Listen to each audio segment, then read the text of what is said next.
நாளைக்கு மாண்புமிகு முதலமைச்சர் அனைத்து கட்சி எம்பிக்கள் கூட்டத்தை டீலிமிட்டேஷனுக்கு கூட்டியிருக்காரு. எதிர்கட்சி தலைவரை பார்த்து ஒரு கேள்வி கேட்கிறோம். நாளைக்கு இந்த தென் மாநில பிரச்சனை, தமிழ்நாட்டுடைய பிரச்சனை, டீலிமிட்டேஷன் பத்தியுடைய பாராளுமன்ற உறுப்பினர், திமுகவுடைய பாராளுமன்ற உறுப்பினர் கலந்து கொள்ள போறாங்களா இல்லையா? Number 1 question. நான் கேட்டு முடிச்சிடுறேன். ஒரு டெல்லியில இருந்து வந்த தகவல் என்னன்னா, இது ஒரு தகவல், இதை எதிர்கட்சி தலைவர் சொல்லட்டும். என்ன தகவல்னா, வரக்கூடிய நாடாளுமன்ற சிறப்பு கூட்டத்தில் திமுக இந்த பில்லுக்கு சப்போர்ட் பண்ண போது இல்ல வெளிநடப்பு பண்ண போது அப்படின்னு ஒரு தகவல் ஒன்றிய அரசோடு சேர்ந்து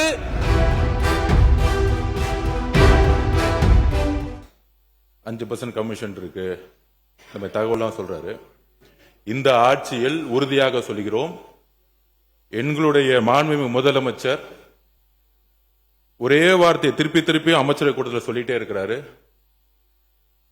லஞ்சம் என்பது மிகப்பெரிய குற்றம்னு ஒவ்வொரு அமைச்சர்ட்டையும் சொல்லிட்டு இருக்காரு. அப்படி யாராச்சும் ஈடுபட்டால் இங்க இருக்கக்கூடிய ஒருத்தர் கூட அமைச்சரா இருக்க முடியாதுங்கிறத பதிவு பண்ணிட்டே இருக்கிறார். இதுவரையும் எந்த துறையிலையும் ஒரு ரூபாய் கூட அமைச்சர் முதல் கூட சட்டமன்ற உறுப்பினர் முதற்கொண்டு ஒரு ரூபாய் கூட லஞ்சம் வாங்கவில்லை. பார்ட்டி ஃபண்ட் இன்னும் கலெக்ஷன் பண்ணப்படல, எம்எல்ஏ ஃபண்ட் இன்னும் கலெக்ஷன் பண்ணப்படல, அமைச்சர் ஃபண்ட் கலெக்ஷன் பண்ணப்படல. 60 வருஷ வரலாற்றை தூக்கி எறிஞ்சிருக்கிறார் முதல் முறையில். அதை இங்க பதிவு பண்றோம். அப்புறம் மகாத்மா காந்தி ஊரகத்தை பத்தி, வேலைவாய்ப்பு பத்தி பேசுறாரு. சரண்டர் ஆயிட்டும் அமைதி அப்படின்னு. இன்றைக்கு காலையிலிருந்து மேகதாது பிரச்சனையை ஜனநாயக பார்வையுடன் எதிர்கட்சி தலைவர் பேசினாரு. அனைத்து கட்சிகள் பேசணும். அதே மாதிரி மாண்புமிகு முதலமைச்சர் விளக்கம் கொடுத்தார். நீர்வளத்துறை அமைச்சர், விவசாயத்துறை எல்லோரும் விளக்கம் கொடுத்தோம். அதற்கப்புறம் தமிழ்நாட்டில் முக்கிய பிரச்சனை ஒன்று இன்றைக்கு உருவாகி கொண்டிருக்கிறது. தமிழ்நாட்டுக்கு மட்டுமல்ல, தென் மாநிலங்களுக்கான பிரச்சனை. அதற்காக தான் நாளைக்கு மாண்புமிகு முதலமைச்சர் அனைத்து கட்சி எம்பிக்கள் கூட்டத்தை டீலிமிட்டேஷனுக்கு கூட்டியிருக்கார். எதிர்கட்சி தலைவரை பார்த்து ஒரு கேள்வி கேட்கிறோம். நாளைக்கு இந்த தென் மாநில பிரச்சனை, தமிழ்நாட்டுடைய பிரச்சனை, டீலிமிட்டேஷன் பத்தியுடைய பாராளுமன்ற உறுப்பினர், திமுகவுடைய பாராளுமன்ற உறுப்பினர் கலந்து கொள்ள போறாங்களா இல்லையா? Number 1 question. நான் கேட்டு முடிச்சிடுறேன்.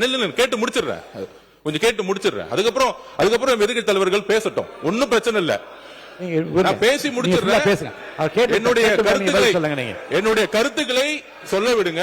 ஜனநாயக பூர்வமா என்னுடைய கருத்துக்கள் சொல்லணுங்கிறது மாண்புமிகு எதிர்கட்சி தலைவர்கிட்ட கேட்டுக்கிறோம்.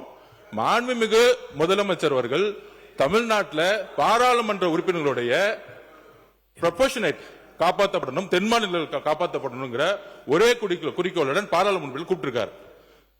அதுல ஒரு டெல்லியில இருந்து வந்த தகவல் என்னன்னா, இது ஒரு தகவல், இதை எதிர்கட்சி தலைவர் சொல்லட்டும். வரக்கூடிய இல்ல நாங்க பேசிடுறோம். என்ன ஒரு தகவல், என்ன ஒரு தகவல்னா, வரக்கூடிய நாடாளுமன்ற சிறப்பு கூட்டத்தில் திமுக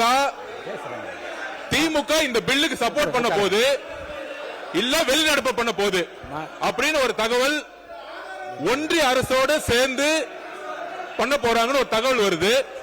அதுக்கு எதிர்கட்சி தலைவர் திமுக ஆட்சியில் இருக்கும் பொழுது என்ன நிலைப்பாடு எடுத்தாங்களோ, தமிழக வாழ்முறைக்காக நடவடிக்கை எடுக்க போறாங்களா எதிர்கட்சி தலைவர் சொல்லட்டும். இந்த தொகுதி மறுவரையறை, டீலிமிட்டேஷன், அதை பற்றி ஒட்டுமொத்த இந்தியாவுக்கே முன்மாதிரியாக அதை முதலாக அந்த பிரச்சனையை பற்றி பேசிய திராவிட முன்னேற்ற கழகம் எங்களுடைய தலைவர் அவர்கள்தான்.